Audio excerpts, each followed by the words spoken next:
போர் ஒப்பந்தம் அது இதுன்றதெல்லாம் விட போர் நிறுத்தம்னு வரணும். போர் நிறுத்தம் வந்தாதான் அடுத்த தங்கத்தினுடைய நிலைப்பாடு மேல் நோக்கி போகும்.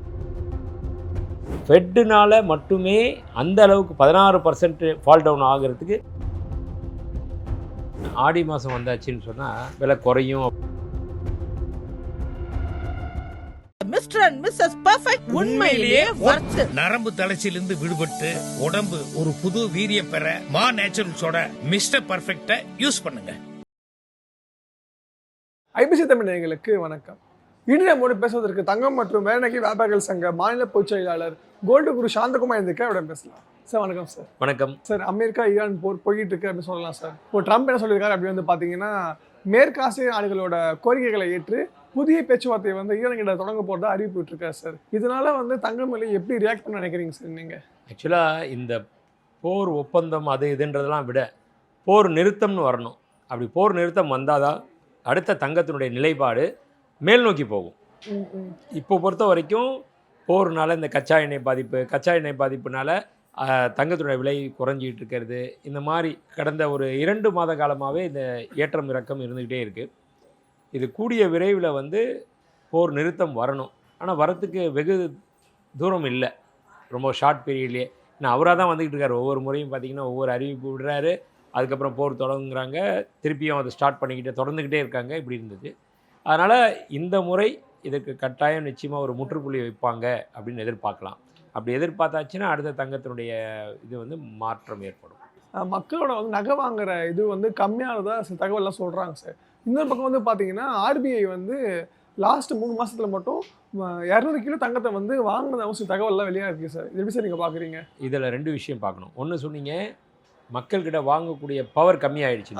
கண்டிப்பாக கிடையாது. இந்தியாவை பொறுத்த வரைக்கும் வாங்கும் திறன் குறையவே இல்லை. அது மாறா என்ன ஆயிருக்குன்னா, மக்கள் ரொம்ப தெளிவாக இருக்காங்கன்னு வேணால் சொல்லலாம். ஓகே. முதல்ல இருந்ததை விட இப்போது மீடியா, இப்போ நம்ம தொலைக்காட்சி மூலியமாகவும் நம்ம யூடியூப் சேனல் மூலியமாகவும் மற்றபடி எல்லா இதெல்லாம் இருக்கு இல்லையா, இன்ஸ்டா இந்த மாதிரி மூலியமாகவும் கோல்டுடைய அப்டேட் தெரிய ஆரம்பிச்சிடுச்சு. இன்றைக்கி என்னென்ன ரேட் இருக்குது, என்ன ஏறுமா இறங்குமா, எதை வச்சு இந்த விலை ஏற்றம் இறக்கும் அப்படின்ற மாதிரி உடனுக்குடன் அடுத்த நிமிஷம். நேற்றுக்கு ஒரு முந்தானத்தை பார்த்தீங்கன்னா என் கஸ்டமர் வர்றவங்க சொல்கிறாங்க, சார் நேற்று முந்தானத்து நைட்லாம் ரொம்ப பதட்ட நிலையில் இருந்திருப்பீங்களே அப்படின்னாங்க. நான் கூலாக என்ன விஷயம், பதட்டமா என்ன இருக்குன்னு? இல்லைங்க, ஃபெட் ரிசர்வோடைய மீட்டிங்கு. இது வந்து எங்கள் கடைக்கோடியில் இருக்க ஒருத்தர், அவங்களுக்கு வந்து பார்த்திங்கன்னா அந்த பெண்மணி வந்து தங்கம் வாங்க வருவாங்க அடிக்கடி, அவ்வளோதான். ஆனால் இன்றைக்கி இருக்க காலகட்டத்தில் எதனால் தங்கம் ஏறுது, என்ன ஒரு அதனுடைய சுச்சுவேஷன் என்ன, கரண்ட்டில் எப்படி இருக்குது அப்படின்றத அவங்களும் பார்க்க ஆரம்பிச்சிட்டாங்க. அப்டேட் இருக்காங்க. அதனால் சில பேர்லாம் பார்த்திங்கன்னா தங்கத்தோட விலை இன்னும் கொஞ்சம் குறையட்டும், எடுக்கலாம், இது வந்து ஒரு கன்ஃபியூஷனான ஒரு டைமாக இருக்கே அப்படின்ற மாதிரி இருக்காங்க. அதனால் வாங்கும் திறன் குறையலை, அவங்க வெயிட் பண்ணுறாங்க, அவ்வளோதான். கொஞ்சம் விலை ஏற ஆரம்பிச்சிச்சுன்னா கிட்டுக்கிட்டுன்னு அந்த இன்வெஸ்ட்மெண்ட்டை மற்றதுலேருந்து எழுந்து இதில் போட ஆரம்பிச்சிடுவாங்க. 2வது விஷயம் சொன்னீங்க நீங்கள், ஆர்பிஐ வாங்கியிருக்காங்க. ஆர்பிஐ வந்து தொடர்ந்து வாங்கிட்டு தான் இருக்காங்க. இந்த 200 கிலோன்றது பெரிய விஷயமே இல்லைங்க. அதாவது 1000 கிலோ சேர்ந்தது 1 டன். கடந்த 5 வருடத்தில் மட்டுமே நாம் எவ்வளோ வாங்கியிருக்கோம் அப்படின்னா ஒரு 150 டன் வாங்கியிருக்கோம். அப்போ ஆவரேஜ் 5 வருஷத்தில் 150 டன்னா, ஒரு வருஷத்துக்கு 30 டன். 30 டன்னா 30,000 கிலோ. இப்போ எவ்வளோ வாங்கியிருக்காங்க? 200 கிலோ. வருஷம் ஒன்றுக்கு 30,000 ஆவரேஜ் வாங்கின ஆர்பிஐ இப்போ வாங்கியிருக்கிறது வெறும் 200 கிலோன்றது பார்த்துக்கங்க. இது ஒரு பெரிய விஷயமே கிடையாது. அந்த அளவுக்கு தான் இருக்குது. கம்மியாக தான் வாங்கியிருக்காங்கன்ற மாதிரி ஒரு கம்மியாக தான் வாங்கியிருக்காங்க அதனுடைய இது சொல்லப்போனால். Okay sir. அதே மாதிரி வந்து நீங்கள் சொல்லியிருந்தீங்க யூஎஸோட ஃபெட் ரேட் இருக்குல்ல சார், அது வந்து பார்த்தீங்கன்னா என்ன சொல்கிறது, இறக்கிறதுக்கான வாய்ப்பு இல்லை, ஏற்றதுக்கான வாய்ப்பு தான் இருக்குன்ற மாதிரி கெவின் வாஷர் சொல்லிட்டார் சார். இது எப்படி சார் பார்க்குறீங்க? சப்போஸ் ஏற்றிட்டாருன்னா தங்கம் எப்படி ரியாக்ட் பண்ண நினைக்கிறீங்க சார்? கண்டிப்பாக இதை சொல்லிக்கிட்டே தான் இருக்காங்க, இறக்கிறதுக்கு வாய்ப்பு இல்லை, ஏற்றலாம் அப்படின்னு. இதெல்லாம் வந்து அவங்களுடைய பாலிடிக்ஸு. இதுக்கு எப்படின்னா, ஏற்கனவே இருந்த ஜெரோம் பவுல்னு சொல்லி அவர் தான் சேர்மனாக இருந்தார் ஃபெட் இதுக்கு ரிசர்வ். அவர் என்ன சொல்லிட்டார், ட்ரம்ப்புக்கு அகெயின்ஸ்ட், ட்ரம்ப் ஏற்ற சொல்லிக்கிட்டே இருந்தார். அவர் ஃபுல்லாகவே அகெயின்ஸ்ட் பண்ணி, இல்லை இப்போது இருக்கிற இன்ஃப்ளேஷன் விலைவாசி உயர்வு நிறைய வந்துக்கிட்டே இருக்குது, இந்த டைமில் நான் வந்து வைப்பு நிதிக்கான வட்டி விகிதத்தை ஏற்றுறேன்னா மேலும் இன்ஃப்ளேஷன் ஜாஸ்தி ஆகிட்டு இருக்கும், அது வந்து பொருளாதாரத்தை பாதிக்கப்படும், அதனால் பண்ண மாட்டேன் அப்படின்னு சொல்லி அவர் இறக்குனார். பண்ணவும் இல்லாமல் அப்படியே விட்டுருந்தார். அவருடைய பதவி காலம் முடிஞ்சு போனதுக்கப்புறம் இப்போ கெவின் வார்ஷ் வந்தார். கெவின் வார்ஷுமே வந்து அவர் ஏற்றலை. ஆனால் இங்கே ப்ரெஷர் கொடுத்துக்கிட்டே இருக்காங்க. ட்ரம்ப் வந்து ப்ரெஷர் கொடுக்குறாரு. என்னோட இதை நான் வந்து பூம் பண்ணி காமிக்கணும்னா நல்லா இருக்குன்னு சொல்லி காமிச்சா என்னோடய ரிசர்வ் வட்டி விகிதத்தை ஏற்றினா தான் நல்லாயிருக்கும், நீ ஏற்றுன்னு அவரும் அவருக்கு இது பண்ணிக்கிட்ட இல்லை ஏற்ற போகிறேன்னு சொல்லி இன்னும் வரல. ஒரு கால் நீங்கள் கேட்ட கேள்வி ஏறுனா என்ன ஆகும்? கண்டிப்பாக அப்படி விலைவாசி அந்த ஃபெட் ரிசர்வ் தன்னுடைய வைப்பு நிதிக்கான வட்டி விகிதத்தை ஏற்றுனாங்க அப்படின்னா இன்வெஸ்டர்ஸ் இந்த டெபாசிட் பண்ணியிருக்கவங்க எல்லாருமே தன்கிட்ட வேறு எங்கெங்கெல்லாம் முதலீடு இருக்கோ அதெல்லாம் எடுத்து கொண்டு வந்து இதில் போட்டுருவாங்க, ஃபெட்டில் போட்டுருவாங்க. அப்படி போட்டுட்டாங்க அப்படின்னா மற்ற துறைகள் கொஞ்சம் இறக்கம் காணப்படும். அதில் முக்கியமான துறை அப்படின்னா முதல் துறைனா தங்கம். ஏன்னா ஈஸியாக லிக்விடேட் பண்ணுற தங்கம் தான். தங்கத்தோட விலை குறையும். அது குறையும்னா என்னென்னா தற்காலிகமாக ஒரு 10 நாள் ஒரு வாரம் அதுக்கு அளவுக்கு தான். அதுக்காக நம்ம பயந்துட தேவையில்லை. ஐயோ அவங்க ஒரு இப்போ சப்போஸ் ஒரு 3%லேருந்து 3.5% ஏற்றிட்டாங்க. 3.5 ஏற்ற மாட்டாங்க, 0.25% ஏற்றினால பெரிய இம்பேக்ட் நடக்கும். அந்த ஒரு 0.25% ஏற்றிட்டாங்க அப்படின்னு சொன்னாலே தங்கத்துடைய விலை பாதிக்கப்படும். எத்தனை நாளைக்கு? ஒரு 3 நாள் 4 நாளைக்கு. அது எவ்வளோ பாதிக்கப்படும்? ஒரு 5%. அதிகலாம் இருக்காது. அதிகம் ரொம்ப ரொம்ப அதிகம்ன்றது 5%. அந்த ஒரு சடன் ஃபால் இருக்கும். அது ஒரு 3-4 நாள் இல்லை ஒரு வாரம் அதிகபட்சம். அதுக்கப்புறம் விலை ஏற ஆரம்பிச்சிடும். இதுதான் இருக்கும். அதனால் பெருசாக நிறைய நாளுக்கு உண்டான மாற்றங்கள்லாம் வராது. ஒரு சில பேர் என்ன சொல்கிறாங்க அப்படின்னு பார்த்தீங்கன்னா, இன்கேஸ் வந்து யூஎஸ் ஃபெட் ரேட் வந்து ஏற்றிட்டாங்க வச்சுக்கோங்களேன், தங்கம் வந்து கிராமே வந்து 11,500 கிட்ட வர மாதிரி சில தகவல்லாம் சொல்கிறாங்க சார். 11,500 இப்போ இருக்கிறது அவ்வளோ தானே. 11,200 13,250 ரூபா இருக்குது. 11,000. ஆமாம், 11,000னா நீங்கள் சொல்கிறது வந்து 8 16 16,000 குறையணும். அப்படி குறைஞ்சா கிட்டத்தட்ட 15% 16% குறையணும். வாய்ப்பில்லை, அந்தளவுக்கு குறையிறதுக்கு வாய்ப்பில்லை. இது இல்லாமல் வேறு ஏதாவது பெரிய மாற்றங்கள், பெரிய இம்பேக்ட் யாருமே நினைக்காத விஷயங்கள் இப்போ ஏன் நான் சொல்லி வைக்கிறேன் இந்த மாதிரினா, வரவே வராது, மாறவே மாறாது அப்படின்னா திடீர்னு வேறு ஒரு விஷயம் வந்து மாற்றம் நடந்துச்சுன்னு நீங்கள் கோல்டு குருனா இப்படி சொல்லிட்டாரேன்னு யாரும் கேட்டக்கூடாது. என்னுடைய இதில் நம்ம வந்து கடவுள் கிடையாது, யாருமே கடவுள் கிடையாது. இதை ஒரு விஷயம் என்னென்னா நம்ம அனுபவத்தின் வச்சு மற்ற இதில் ரிசர்ச் பண்ணி மற்ற எக்கனாமி வேர்ல்டு லெவலில் எப்படி இருக்குது பார்த்துட்டு, தேவைகள் எப்படி இருக்குது பார்த்து, டிமாண்ட் எப்படி இருக்குன்னு பார்த்துட்டு இதை வச்சு தான் கணிச்சு சொல்ல முடியும். அப்படின்றப்போ ஃபெட்டுனால் மட்டுமே அந்த அளவுக்கு 16% ஃபால் டவுன் ஆகிறதுக்கு கண்டிப்பாக வாய்ப்பு கிடையாது. வேறு ஏதாவது காரணங்கள் வரலாம், வந்தால் தவிர்க்க முடியாத காரணங்கள், மிகப்பெரிய காரணங்கள், இதை இம்பேக்ட் பண்ணுற காரணங்கள், பாதிக்கப்படக்கூடிய அளவுக்கு பயங்கரமான ஒரு பாதிப்பு அந்த மாதிரி வந்தால் தான் இப்படி நடக்கும். அது இப்போதைக்கு வர்றதுக்கு வாய்ப்புகள் வேறு எந்த துறையிலுமே இப்போ இல்லை. அதனால் இப்போ எப்படி இப்போ இந்த ஆயில் ப்ரைஸ் வந்துச்சு, நம்மலாம் பார்த்தது சண்டை நடந்தால் தங்க விலை ஏறும். இதுதான் வந்து எல்லா பொருளாதார வல்லுநர்களும் சொன்ன விஷயம். ஈவன் நான் கூட சொல்லியிருக்கேன், பதட்டம் வந்துச்சுன்னா தங்க விலை ஏறும் அப்படின்னா ப்ரீவியஸ் இன்டர்வியூலாம் சொல்லியிருக்கோம். இப்போ வந்து இல்லைன்னு சொல்கிறது வந்து மறைச்சி சொல்கிற மாதிரி பூசி முழுகிற மாதிரி இருக்கும். அது கிடையாது, நம்மளை பொறுத்த வரைக்கும் தெளிவாக சொல்லக்கூடிய ஒரு விஷயம். இதெல்லாம் முதல்ல இருந்தது, யாருமே ஆனால் எதிர்பார்க்காத ஒரு விஷயம். நான் சொல்லுவேன்ல, இந்த முறை மட்டும்தான் இந்த வார் வந்தவொடனே ஆயில் ப்ரைஸ் பயங்கரமாக ஏறிச்சு. ஆயில் ப்ரைஸ் $60 இருந்த ஆயில் ப்ரைஸ் $120 போச்சு ஒரு கேலன். அப்படி போகிறப்போ ஒரு பீ பாயிண்ட் சொல்லுவோம் இல்லையா, அது அப்படி போகிறப்போ தங்கத்தோட விலை இறங்கிச்சு. இல்லைன்னா தங்கம் இன்றைக்கி 1,20,000 25,000 இருக்கும். அது வந்தனால தான் கிடுன்னு இறங்குச்சு. திருப்பி அப்படி சமநிலைக்கு வந்தோடனே கொஞ்சம் லைட்டாக அப்படி ஏறுது. இப்போ வார் நிப்பாட்டியாச்சுன்னா தங்கத்தோட விலை ஏறும். இதுதான் இப்போ இருக்க சிச்சுவேஷன். சார் 1 or 2 வீக்ஸ் முன்னாடி வந்து பார்த்தீங்கன்னா க்ரூடும் இடம் ஏறிச்சு, தங்கமும் இடம் ஏறிச்சு சார். அதை எப்படி சார் பார்க்குறீங்க நீங்கள்? இல்லை, அதான் சில டைமில் வந்து அப்போ வந்து பார்த்தீங்கன்னா டாலரோட ப்ரைஸ் கொஞ்சம் வித்தியாசம் வந்திருக்கும். இது எல்லாமே ஒன்றோட ஒன்று தொடர்பு போடுது.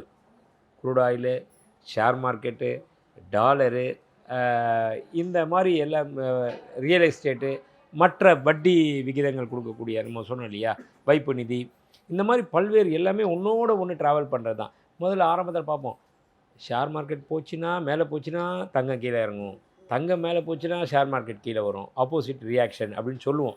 இன்றைக்கி அது கிடையாது. சம்டைம் பார்த்திங்கன்னா ஷேர் மார்க்கெட்டும் தங்கமும் சேர்ந்து ஒன்று போகுது மேலே, சம்டைம் ஆப்போசிட் நடக்குது.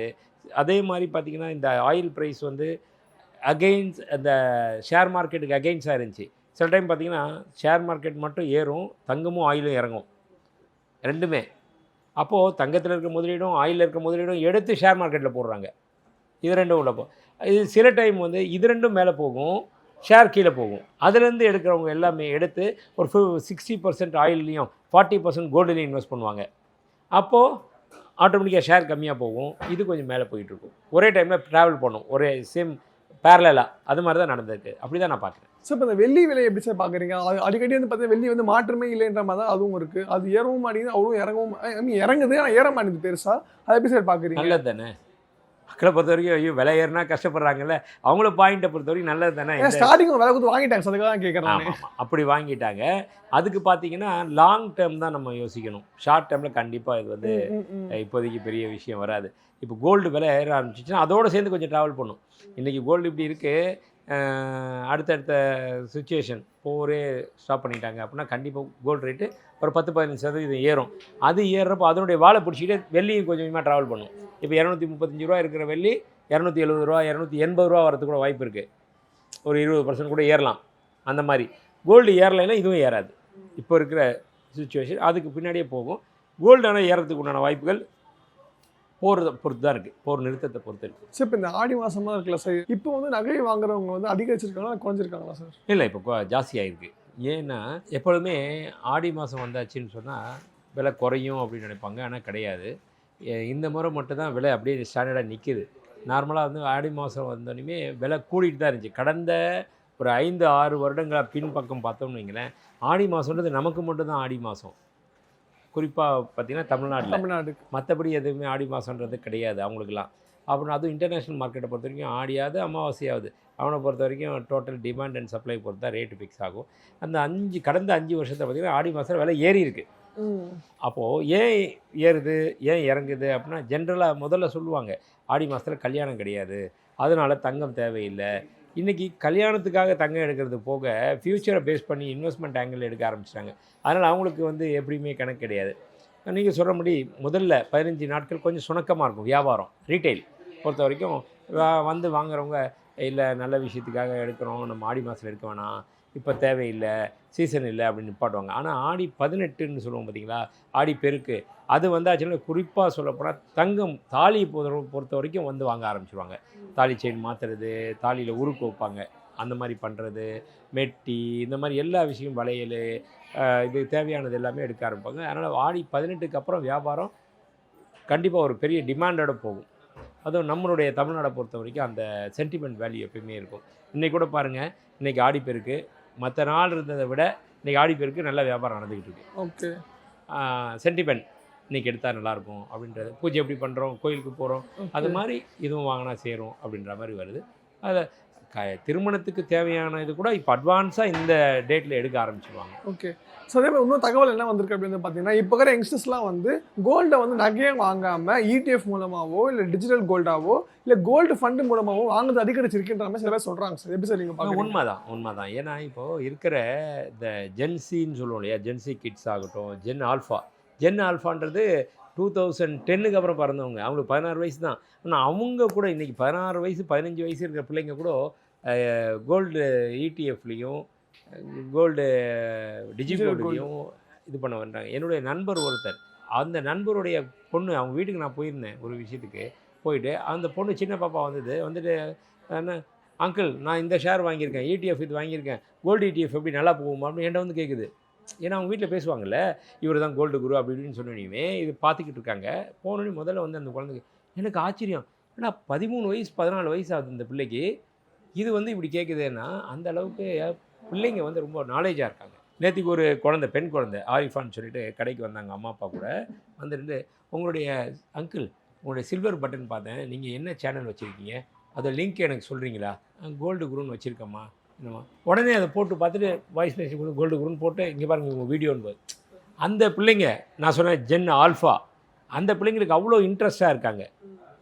என்ன சொல்ல வரோம், என்ன இன்வெஸ்ட்மெண்ட் அப்படிப்பா எதுக்கு சொல்ல வந்தோன்னா, அந்த மாதிரி இருக்கிற பசங்க கூட இன்றைக்கி இடிஎஃப்லேயும் டிஜிகோல்ட்லேயும் போட ஆரம்பிச்சிடுறாங்க. அதனால் நல்ல விஷயம்தான். பட் அவங்க பெரிய அமௌண்ட்டில் போடுறதில்ல, சின்ன சின்ன அவங்க கிடைக்கிற சேமிப்பு பாக்கெட் மணியில் பண்ணுறாங்க. பட் நல்ல விஷயம், சந்தோஷமான செய்தி தான். எண்ட் ஆஃப் த டே என்ன தான் இருந்தாலும் பெரியவங்களை பொறுத்த வரைக்கும் அதில் போட்டாலும் இந்த ஃபிசிக்கல் கோல்டு வாங்கிறது குறையவே இல்லை, அது வாங்குறவங்க வாங்கிட்டு தான் இருக்காங்க. ஓகே, அது எப்பவுமே கேட்க லாஸ்ட் கொஸ்டின் தான் சார். இந்த ஆகஸ்ட் இறுதிக்குள்ளே தங்கம் இந்த அளவுக்கு பெர்ஃபார்ம் பண்ண நினைக்கிறீங்க? எவ்வளோ இறங்கும்? ஆகஸ்ட்டுன்றது முதல் வாரம் தான் வந்திருக்கு, இன்னும் ஒரு 3 வாரம் இருக்குது, 3 வாரம் 4 வாரம் இருக்குது. இதுக்குள்ளே ஒரு கால் இந்த ட்ரம்ப்பு, மரியாதைக்குரிய நபர், நல்ல மனுஷன் ட்ரம்ப்பு ஒரு நல்ல முடிவு எடுத்துகிட்டு ஈகோ இல்லாமல் இந்த போரை நிறுத்திட்டாரு அப்படின்னு சொன்னால் இன்றைக்கி இருக்கிற ரேட்லேருந்து குறைந்தபட்சம் ஒரு 10%, 10%, 1,06,000லேருந்து 1,17,000 18,000ன்றது ஈஸியாக ஓடியாந்துடும் அப்படின்றது என்னுடைய கருத்து. ஓகே, அப்போ கிராமா பார்த்தோம் அப்படி ஒரு 14,500 போயிடுமா சார்? தாராளமாக போயிடும். இன்றைக்கி 13,300 13,250 இருக்கு சொன்னால் 14,700 அளவுக்கு வரது கூட வாய்ப்புகள் இருக்கு. ஸோ நிறைய விஷயங்கள் பகிர்ந்துக்கிட்டீங்க. உங்கள் நேரத்தை எங்களால் செலவிட்டதுக்கு மிக்க நன்றி சார். நன்றி. மிஸ்டர் அண்ட் மிஸ்ஸஸ் பர்ஃபெக்ட் உண்மையிலேயே ஒர்த். நரம்பு தளர்ச்சியிலிருந்து விடுபட்டு உடம்பு ஒரு புது வீரியம் பெற மா நேச்சுரல்ஸோட மிஸ்டர் பர்ஃபெக்ட யூஸ் பண்ணுங்க.